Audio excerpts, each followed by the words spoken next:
sudah melihat Indonesia menjadi sesuatu yang sangat penting karena prestasi tentu dan juga talenta-talenta kita yang luar biasa.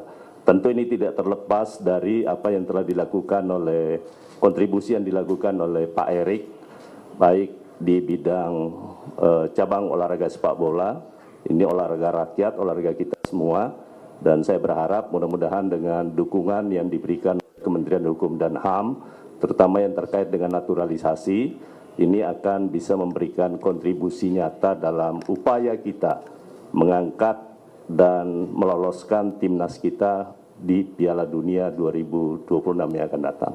Saya rasa itu dari saya persilakan ke Pak Erik. Terima kasih Pak Menteri atas sambutan hangat dan dukungannya. Tadi yang seperti disampaikan oleh Pak Menteri bahwa tentu pemerintahan yang dipimpin Pak Jokowi saat ini dan juga yang sudah disampaikan juga oleh Bapak Presiden terpilih pada sidang kabinet terakhir bahwa semua program yang baik harus dilanjutkan. Dan tentu sesuai dengan tupoksi hari ini, tadi saya melaporkan kepada Pak Menteri bahwa nomor 1 ini luar biasa Indonesia. Ini kita sudah dibuka yaitu kantor FIFA dan kemarin kantor FIBA. Dan saya rasa di banyak negara juga cemburu Pak Menteri. Nah, tapi ini justru prestasi karena mereka melihat keseriusan pemerintah saat ini dan ke depan untuk membangun olahraga nasional. Karena memang dengan membangun olahraga ini bagian kita juga menyehatkan masyarakat Indonesia ke depan. Dan tentu Pak Menteri tadi akan mendukung penuh pembukaan daripada International Organization Office yang belum pernah terjadi karena memang suratnya dari beliau pembukaan seperti ini.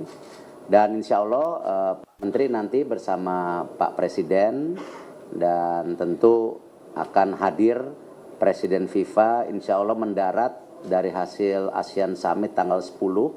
Lalu nanti pembukaan training camp yang ada di sana itu tanggal 11 training center yang ada di IKN. Sekalian tanda tangan yang tadi namanya official agreement opening yang FIBA juga akan menandatanganinya gitu.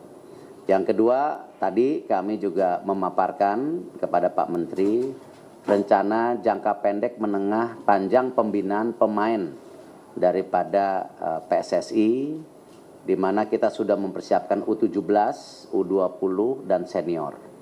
Dan ini sebagai bukti bahwa program ini tidak ada yang namanya program jangka pendek atau shortcut atau quick win. Semua itu harus punya berkesinambungan. Dan di situ Pak Menteri mendukung dan selama ini sudah mendukung beliau secara pribadi sering kontak ke saya. Dan insya Allah ini akan menjadi percepatan-percepatan yang bisa baik untuk prestasi olahraga semua. Mungkin dari Perbasi silakan Bu Dewi. Terima kasih Pak Menteri, Pak Ketum PSSI. Dari Perbasi sebetulnya tadi sudah sudah disampaikan sedikit dengan Pak Ketum PSSI, Pak Erick Thohir, karena sebetulnya juga Pak Erick juga ada di basket juga sebagai salah satu pengurus FIBA dunia. Jadi kita Perbasi sebagai federasi kita lapor sama Pak Menteri hari ini bahwa beberapa hari yang lalu sudah dibuka kantor FIBA Indonesia. Kemudian sama juga dengan PSSI, Perbasi juga kita juga butuh talent, butuh pemain-pemain tinggi, dan kemungkinan ke depan juga kita akan agak ngerepotin Pak Menteri untuk pemain-pemain diaspora kita mendapatkan paspor hijau. Mungkin hanya itu Pak dari kita. Terima kasih.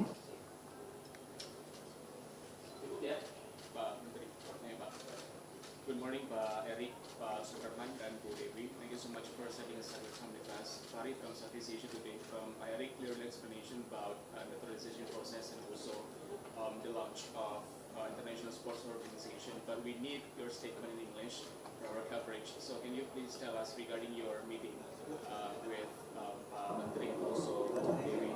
Yes. So the purpose of meeting today, of course, we want to get a full support from the government, especially from Minister Supratman, which has been a long friend of the sports. he concerned about also progress of sports in Indonesia, not only football, basketball, and many sports. So two things that we want to get support from the governments. Number one, the opening of FIFA office and FIBA office in Indonesia, because this is the first time actually we are having two international organizations opening office in Indonesia. So we need under law to support that the existence of the international office is exists by the law of Indonesians. The second one, of course, regarding our best players that who've been playing abroad from football and basketball, when they want to join for supporting the Indonesian national teams, we also supporting in terms of their naturalizations. I think this is something that working between us as the football federations and the government hands on hands to improve our ranking in the world in terms of basketball and football, also achievement a bigger target to qualify for World Cup in 2026.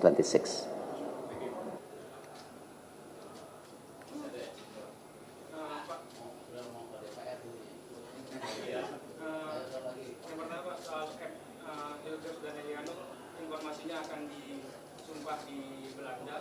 Segenting apa sih Pak alasannya sehingga harus disumpah di sana, sementara sebelumnya naturalisasi semua disumpah di sini? Apakah karena tidak kepercayaan nanti lawan Bahrain, lawan Cina, timnas kita maksudnya Pak? Yang kedua, kemarin pas RDP, anggota DPR ada yang bertanya Pak, sampai kapan naturalisasi, mungkin bisa dijelaskan? Ya, saya rasa di era demokrasi perbedaan pendapat itu sebuah yang maklum.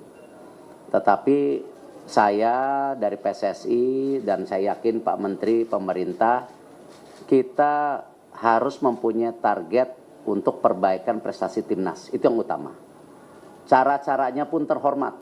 Kenapa? Aturan FIFA menjelaskan setiap negara boleh menaturalisasi semua pemain. Kita bisa lihat tim nasional Belanda sendiri, itu banyak keturunan Suriname, ya. Pemain tim nasional Prancis juga banyak dari negara tentu koloninya mereka. Amerika sendiri banyak yang last name-nya Spanyol. Tim nasional Spanyol juga pernah naturalisasi Costa dari Brazil. Tim nasional Italia pernah juga menaturalisasi pemain Argentina, ya. Bola itu merupakan event global, ya, dan semua terbuka menurut aturan FIFA, yaitu pemain naturalisasi yang bermain di liganya selama 5 tahun atau yang punya darah bapak, ibu, kakek, nenek. Nah kebetulan saya dan Pak Menteri komitmen sama, kita ingin memfokuskan semua talenta terbaik bangsa Indonesia yang ada di luar negeri untuk memperkuat tim nasional, yaitu pilihannya yang mempunyai darah Indonesia. Nah tentu ya pembentukan daripada tim nasional ini bukan jangka pendek. Kita bisa lihat prestasi U19 kita yang kemarin juara AFF. U17 kita yang sayang hanya bisa ranking 3 karena waktu itu lawan Australia kena kartu merah di menit 26.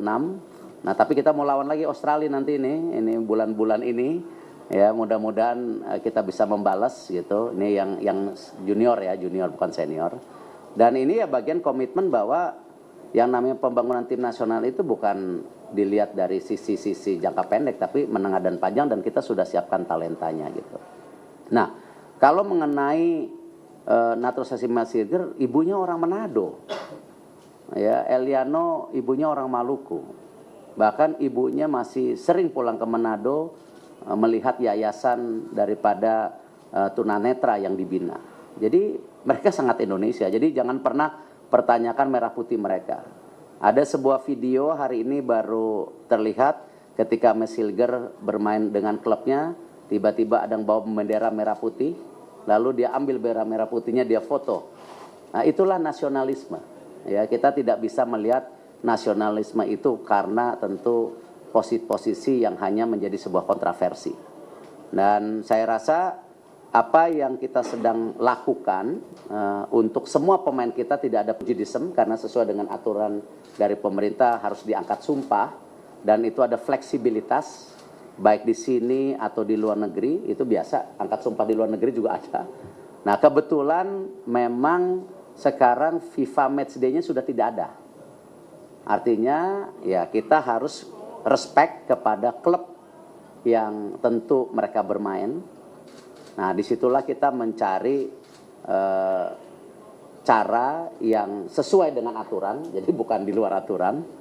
Ya, kita coba mengangkat sumpah di negara lain, seperti juga beberapa bangsa Indonesia yang angkat sumpah di negara lain juga. Jadi bukan sesuatu yang spesial.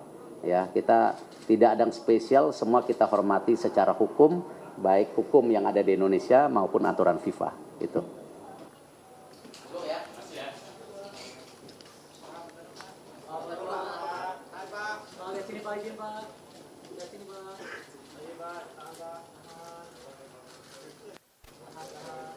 Kasih.